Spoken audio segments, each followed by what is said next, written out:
Indian coast গার্ডের তরফ থেকে ভিন্ন ভিন্ন পোস্টের জন্য অফিসিয়াল নোটিফিকেশন আউট করা হয়েছে, যার জন্য তোমরা মাধ্যমিক এবং উচ্চ মাধ্যমিক এবং হাইয়ার কোয়ালিফিকেশনে ভিন্ন ভিন্ন পোস্টে এখানে অনলাইনে আবেদন করতে পারবে। তার জন্য অফিসিয়াল যে নোটিফিকেশনটা আউট করা হয়েছে, এই অফিসিয়াল নোটিফিকেশন অনুযায়ী এখানে তোমরা কোন কোন পোস্টে কারা কারা তোমরা আবেদন করতে পারবে, আবেদন করলে তোমাদের কয়টি ধাপে সিলেকশন হবে, এবং এই যে নোটিফিকেশনটা আউট করা হয়েছে এই নোটিফিকেশন সংক্রান্ত বিস্তারিত তথ্য আজকের এই ভিডিওটির মাধ্যমে তোমাদের বলে দেবো। ফুল নোটিফিকেশনটা ওপেন করে রেখেছি। এখানে দেখতে পাচ্ছ প্রথমে লেখা রয়েছে join Indian coast guard ministry of defence, অর্থাৎ কোস্ট গার্ডের তরফ থেকে এখানে তোমাদের নোটিফিকেশনটা আউট করা হয়েছে, যেখানে তোমরা ভিন্ন ভিন্ন পোস্টে অনলাইনে আবেদন করতে পারবে। এবার নিচের দিকে আসবে, নিচের দিকে আসার পর দেখতে পাচ্ছ এখানে তোমাদের প্রথমে লেখা রয়েছে যে online application are invited from male Indian citizen, অর্থাৎ এখানে কিন্তু তোমরা শুধুমাত্র ছেলেরাই আবেদন করতে পারবে। যেখানে তোমাদের আরো বলা হচ্ছে পোস্ট অফ নাবিক জেনারেল ডিউটি, অর্থাৎ নাবিক জিডি পোস্ট, এবং তারপর রয়েছে নাবিক ডোমেস্টিক ব্রাঞ্চ, অর্থাৎ নাবিক ডিবি পোস্ট, এবং তার সঙ্গে সঙ্গে যান্ত্রিক পোস্ট রয়েছে।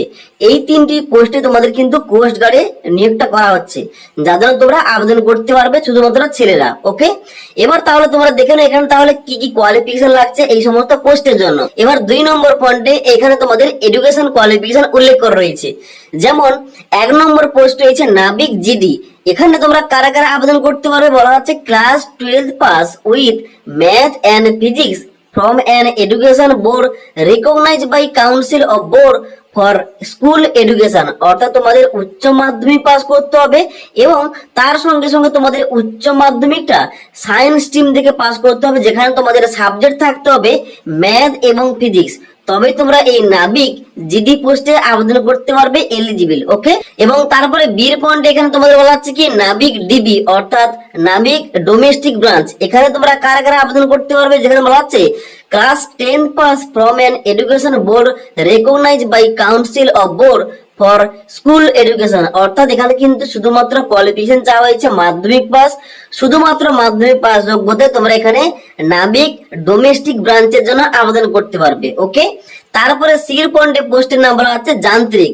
এর জন্য কারা কারা আবেদন করতে পারবে তোমরা, এখানে বলা হচ্ছে class 10 pass from an education board recognized by council of board for school education and diploma in electrical অথবা মেকানিক্যাল অথবা ইলেকট্রনিক্স অথবা টেলিকমিউনিকেশন ইঞ্জিনিয়ারিং of duration 3 অথবা 4 year approved by all India Council of Technical Education, অর্থাৎ যান্ত্রিক পোস্টে আবেদন করার জন্য অবশ্যই তোমাদের মাধ্যমিক পাস করতে হবে।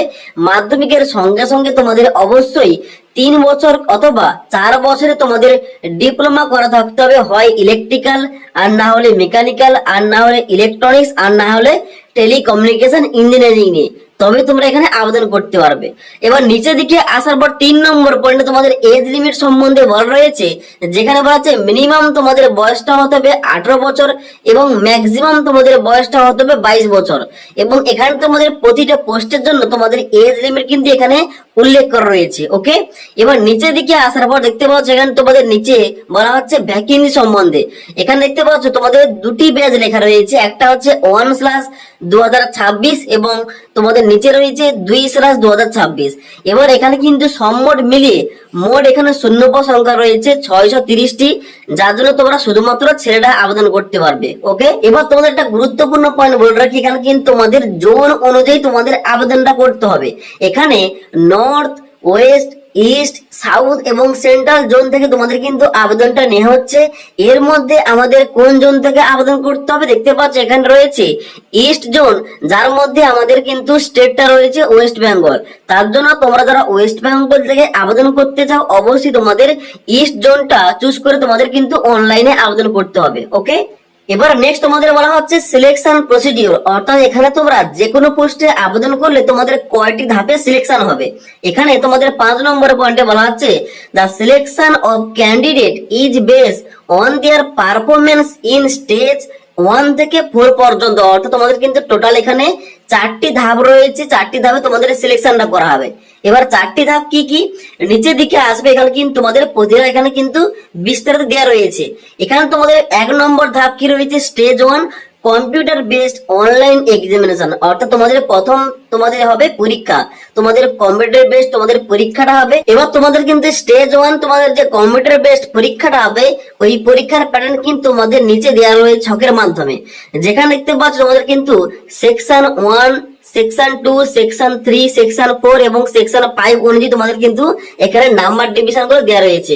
যেখানে ডিটেলস অফ এক্সামিনেশন বলা হচ্ছে কি, যে এখানে তোমাদের ম্যাক্সিমাম মার্কস থাকছে সেকশন 1 এ 60 নাম্বার। তারপরে আবার দেখতে পাচ্ছ এখানে তোমাদের নিচে বলা হচ্ছে টাইম তোমাদের দেওয়া হবে 45 মিনিট এবং তার সঙ্গে সঙ্গে তোমাদের নাম্বার অফ কোশ্চেন থাকছে 60টি। এবার নিচের দিকে আসবে, এখানে কিন্তু এইভাবে সেকশন অনুযায়ী তোমাদের সাবজেক্টের নাম, কোন সাবজেক্ট থেকে কত নাম্বারের প্রশ্ন করা হবে এবং তোমাদের কত নাম্বারের পরীক্ষা হবে, কত তোমাদের টাইম দেবে, এখানে কিন্তু এ টু জেড উল্লেখ করে রয়েছে। তোমরা চাইলে এখানে সমস্ত কিছু নোটিফিকেশন থেকে চেক করতে পারো। ওকে, এবার তোমাদের নেক্সট একটা গুরুত্বপূর্ণ পয়েন্ট বলে দিচ্ছি। এখানে কিন্তু তোমাদের উপরে ছকের মাধ্যমে বলা হচ্ছে তুমি কোন পোস্টে আবেদন করলে তোমাদের কয়টা সেকশনের জন্য এখানে পরীক্ষা দিতে হবে।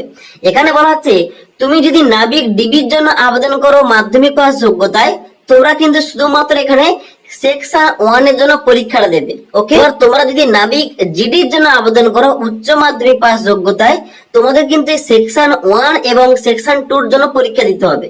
ওকে, এবার তোমরা যারা যান্ত্রিক ইলেকট্রিক্যাল পোস্টের জন্য আবেদন করবে, তোমাদের সেকশন 1 এবং 3 এর জন্য এখানে পরীক্ষা দিতে হবে এবং এখানে যান্ত্রিক ইলেকট্রনিক্সের জন্য সেকশন 1 এবং 4 এবং যান্ত্রিক মেকানিক্যালের জন্য সেকশন 1 এবং 5।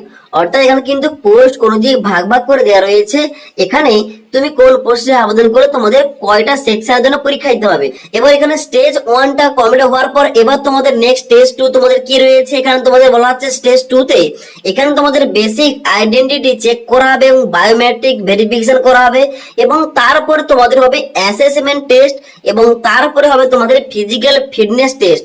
এখানে তোমাদের ফিটনেস টেস্টে তোমাদের কি কি চেক করা হবে, এখানে দেখতে পাচ্ছ বলা হচ্ছে 1.6 কিলোমিটার তোমাদের রানিংটা কমপ্লিট করতে হবে 7 মিনিটের মধ্যে, 20টা স্কোয়াড ইউপিএস করতে হবে এবং তারপরে তোমাদের 10টা পুশ আপ করতে হবে এবং তারপরে তোমাদের ডকুমেন্ট ভেরিফিকেশন এবং তারপরে তোমাদের মেডিকেল এক্সামিনেশন হওয়ার পর তোমাদের কিন্তু এখানে স্টেজ 2টা তোমাদের কমপ্লিট হয়ে যাবে।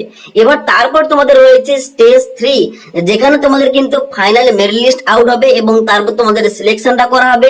সিলেকশন হয়ে যাওয়ার পর এখানে তোমাদের ডকুমেন্ট ভেরিফিকেশন হবে, বেসিক আইডেন্টি চেক হবে এবং তারপর তোমাদের প্রি এনরোলমেন্টের জন্য মেডিকেল হবে এবং তারপর তোমাদের ডকুমেন্টস গুলো সমস্ত কিছু অরিজিনাল তোমাদের সাবমিট করতে হবে স্টেজ 4 এ। ওকে, এবং তারপর তোমাদের কিন্তু ফাইনালি সিলেকশনটা হয়ে যাবে। এবার তোমরা অনলাইন আবেদন কিভাবে করবে, অনলাইন আবেদন করার জন্য অবশ্যই তোমাদের ভিজিট করতে হবে https://joinindiancoastguard.cdac.in। এখানে গিয়ে তোমাদের অনলাইনে স্টেপ বাই স্টেপ আবেদন করতে হবে। অনলাইন আবেদন প্রক্রিয়া 11 জুন থেকে স্টার্ট হয়ে গেছে। তোমরা অনলাইন আবেদন করতে পারবে 25 জুন 2025 তারিখ পর্যন্ত। ওকে, এবার অনলাইন আবেদন করার জন্য এখানে কিন্তু তোমাদের অ্যাপ্লিকেশন ফিস লাগছে 300 টাকা। তবে তোমরা যারা এখানে SC/ST ক্যাটাগরি, তোমরা কিন্তু এখানে বিনামূল্যে সবাই আবেদন করতে পারবে। ওকে, এবার নিচের দিকে আসার পর দেখতে পাচ্ছ এখানে তোমাদের 15 নম্বর পয়েন্টে এখানে তোমাদের কিন্তু বেসিক পে সম্বন্ধে দেওয়া রয়েছে এবং তোমাদের বেতন সম্বন্ধে দেওয়া রয়েছে। যেখানে বলা আছে তোমরা যদি নাবিক জিডি পোস্টে জবটা পাও, তোমাদের কিন্তু বেসিক পে তোমাদের থাকবে 21,700 টাকা। অর্থাৎ এখানে কিন্তু তোমাদের লেভেল 3 অনুযায়ী তোমাদের বেতনটা দেওয়া হবে এবং তারপরে বলা হচ্ছে নাবিক ডোমেস্টিক ব্রাঞ্চে এখানে তোমরা চাকরিটা পেলে তোমাদের এখানে কিন্তু সেম লেভেল 3 অনুযায়ী বেতন দেওয়া হবে এবং তোমরা যদি যান্ত্রিক পোস্টে এখানে আবেদন করে চাকরিটা পাও, এখানে কিন্তু তোমাদের লেভেল 5 অনুযায়ী তোমাদের বেসিক পে থাকবে 29,200 টাকা পর্যন্ত। ওকে, এবার নিচে আরো কিন্তু আদার্স তোমাদের বেনিফিট গুলো দেওয়া রয়েছে। এখানে তোমরা অবশ্যই অফিসিয়াল নোটিফিকেশন চেক করতে পারো। এবার তোমাদের একটু আগে বললাম যে এখানে তোমাদের স্টেজ 2 তে তোমাদের ডকুমেন্টস ভেরিফাই করা হবে। এবার এই ডকুমেন্ট ভেরিফিকেশনের সময় তোমাদের এখানে কি কি ডকুমেন্টস গুলো চেক করাবে, এখানে কিন্তু তোমাদের নিচে 10 পাতায় তোমাদের দেওয়া রয়েছে। এখানে বলা আছে অল ক্যান্ডিডেটের জন্য এখানে তোমাদের কি কি ডকুমেন্টস লাগবে এখানে লিস্ট দেওয়া রয়েছে এবং তার নিচে আবার পোস্ট অনুযায়ী তুমি যে পোস্টে আবেদন করবে ওই পোস্টের জন্য তোমাদের কি কি ডকুমেন্ট সাবমিট করতে হবে এখানে উল্লেখ করা রয়েছে। এবার সমস্ত ক্যান্ডিডেট জন্য কিন্তু এখানে নর্মাল যে তোমাদের ডকুমেন্টস গুলো লাগছে, অর্থাৎ তোমাদের কিন্তু এখানে তোমরা যারা ক্যাটাগরি থেকে আবেদন করছো, এসসি এসটি ওবিসি থেকে আবেদন করছো, তোমাদের ক্যাটাগরি সার্টিফিকেট লাগবে, মাধ্যমিকের মার্কশিট লাগবে, মাধ্যমিকের সার্টিফিকেট লাগবে, এবং তার সঙ্গে সঙ্গে নিচে কিন্তু আর দেওয়া রয়েছে তোমরা যারা গভর্নমেন্ট এমপ্লয়ি তোমাদের কিন্তু এনওসি তোমাদের সাবমিট করতে হবে। ওকে, তো আশা করি তোমাদের এ টু জেড গুরুত্বপূর্ণ পয়েন্টগুলো বুঝতে পারলাম। এখানে নোটিফিকেশনে কি কি বলা হয়েছে, কারা কারা তোমরা আবেদন করতে পারবে, কোন কোন পোস্টের জন্য তোমাদের সিলেকশন কয়টা যাবে হবে, বেতন তোমাদের কত দেওয়া হবে, তোমাদের অ্যাপ্লিকেশন কিভাবে করতে হবে, অ্যাপ্লিকেশন ফিস কত লাগছে, এক্সাম প্যাটার্ন কি রয়েছে, সমস্ত কিছু তোমাদের এ টু জেড বলে দিলাম। এবার যদি তোমাদের আর কোন রকম কোশ্চেন কিংবা কোয়ারিজ থেকে দেখে নিচে আমাকে অবশ্যই কমেন্ট করতে পারো।